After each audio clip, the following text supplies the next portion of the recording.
Kuna viongozi wanaojulikana kwa sauti zao na kuna wengine wanaotawala kwa ukimya, lakini huyu alikuwa kivulini kwa miaka na mikaka, akipanga, akisimamia, akitengeneza nguvu bila kuonekana wazi, mpaka siku moja akatoka gizani na kushika madaraka makubwa zaidi katika taifa la Iran. Huyu si mwingine bali ni Sayyid Mujtaba Hussein Al-Khamenei. Karibu sana katika simulizi kumuhusu. Jina langu ni Abdullahi mwana Maalim Mashi. Karibu tuwe sote. Mujtaba Khamenei alizaliwa tarehe 8 Septemba mwaka 1969 katika mji Mashhad nchini Iran. Alizaliwa katika familia ya kidini yenye nguvu kubwa sana. Baba yake ni Sayyid Al-Khamenei aliyekuwa kiongozi mkuu wa Iran kwa miongo kadhaa kabla ya kuuawa katika vita Mashariki ya Kati iliyokuwa ikiendelea kwa zaidi ya mwezi mmoja. Mujtaba yeye kwa baba yake ni mtoto wa pili katika familia hiyo. Alikulia katika mazingira ya mapinduzi ya Kiislamu, wakati baba yake akiwa mstari wa mbele kupindua utawala wa Shah na kujenga taifa la Irani mpya ya leo. Baada ya kumaliza shule ya sekondari, Mujtaba Sayyid Al-Khamenei aliingia katika masomo ya dini katika mji wa Qum,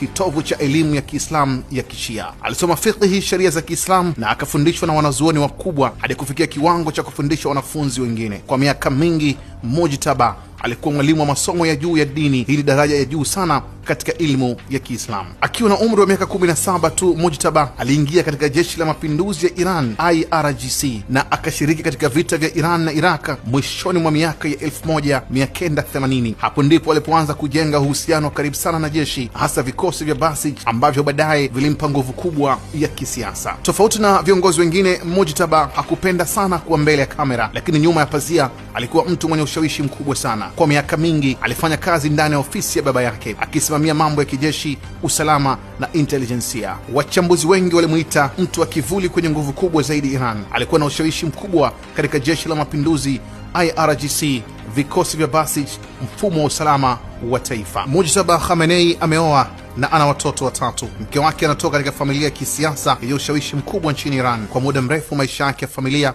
yalibaki kuwa ya siri sana, tofauti na viongozi wengine wa dunia. Mnamo tarehe 8 Machi mwaka 2026, Mujtaba aliteuliwa na chombo kinachoitwa Baraza la Wanazuoni 88 baada ya kifo cha baba yake Ali Khamenei aliyefariki katika mashambulizi ya vita, na hivyo Mujtaba kuchaguliwa kuwa kiongozi mkuu wa taifa la Iran. Baba yake aliuawa katika mashambulizi ya pamoja ya Marekani na Israeli. Nchi ilikuwa kwenye hali ya vita, ilibidi apatikane kiongozi haraka. Jeshi, IRGC na viongozi wa dini walimuunga mkono moja kwa moja Mujtaba. Ndani ya siku chache tu akatangazwa kuwa kiongozi mpya wa taifa la Iran. Siku kadhaa baada ya kuchaguliwa kuwa kiongozi, Mujtaba alitoa hutuba ambayo haikutolewa hadharani moja kwa moja mbele ya watu wengi, ilisomwa kupitia vyombo vingi vya habari vya serikali. Miongoni mwa kauli yake ya kwanza, alisisitiza umoja wa taifa, aliahidi kuendelea kupambana dhidi ya Marekani na Israeli. Aligusia pia suala la mlango wa Hormuz kuendelea kufungwa kama shinikizo. Kwa miaka mingi jina lake Mujtaba lilikuwa likitajwa kama mrithi wa baba yake, lakini hakukuwa na uhakika. Lakini mwaka 2026 tetesi hizo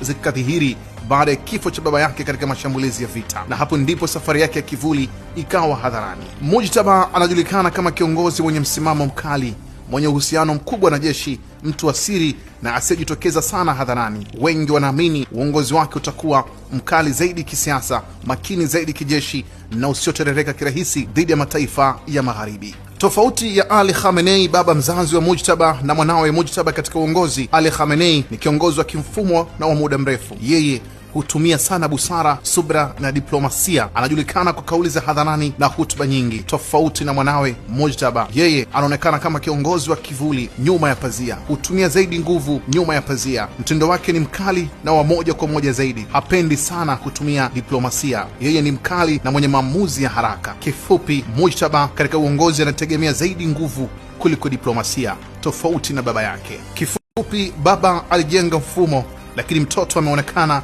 kuja kuutumia kwa nguvu zaidi. Hii ndiyo hadithi ya Mujtaba Khamenei. Mtu alianza kama mwana wa kiongozi, akaishi kama kivuli cha mamlaka, na leo amekuwa uso wa taifa lenye nguvu kubwa Mashariki ya Kati. Ni simulizi ya nguvu, si kwa kelele bali kwa utulivu, na pengine ndio aina ya viongozi ambao dunia huwa inaogopa zaidi, wale wanaopanga kimya lakini matokeo yao yanaonekana kwa nguvu kubwa. Na hapo ndipo tunamfunga Mujtaba, si kwa maneno mepesi bali kwa uzito wa uhalisia wake. Huyu si kiongozi wa kawaida kama wengi walivyodhani. Ni mtu aliyekulia ndani ya mfumo wa nguvu, akalelewa na siasa za mapambano, akajengwa ndani ya jeshi na kuimarishwa katika kivuli cha mamlaka. Mojtaba Ali Khamenei ni kiongozi ambaye wachambuzi wengi wanamtaja kama mkali zaidi, mwenye msimamo usiotikisika na asiamini sana katika kusamehe, bali kujibu kwa nguvu pale taifa lake linapoguswa. Ameingia madarakani katika wakati wa moto, wakati taifa lake likiwa vitani, na tayari anaungwa mkono na nguvu kubwa ya jeshi la taifa la Iran, chombo kinachobeba uti wa mgongo wa dola ya Iran. Ni mtu aliyekuwa kivulini kwa miaka mingi, lakini kivuli hicho leo kimekuwa kivuli cha taifa zima, na ndani ya Iran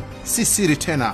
Mitaani, katika taasisi, hata kwenye kuta za majengo, taswira yake inaanza kuonekana kama ishara ya uongozi mpya unaokuja na msimamo mkali. Lakini kuna jambo moja ambalo dunia haiwezi kulipuuza: kuondolewa kwa Ali Khamenei, baba mzazi wa Mojtaba, na mashambulizi ya Marekani na Israel hakujazaa udhaifu kama walivyotarajia. Badala yake, kama wasemavyo wahenga, wamedhania wameondoa mzigo mdogo wa subira, kumbe wamechochea mlipuko wa matatizo makubwa zaidi, kwa sababu kizazi kilichokuja sasa hakionekani kubeba subira ile ile ya mzee Khamenei. Kinaonekana kubeba msimamo, mkazo na majibu makali zaidi katika kulipiza kisasi. Na ndio maana hata kama vita imesitishwa kwa muda, lakini macho ya dunia bado yako Iran, kwa sababu mbele yao sasa si tu taifa, bali ni kiongozi ambaye historia yake inaandika kitu kimoja wazi: hapa si sehemu ya kurudi nyuma, bali ni mwanzo wa hatua ngumu zaidi.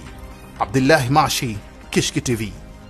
Kishki TV, nuru ya dini yako.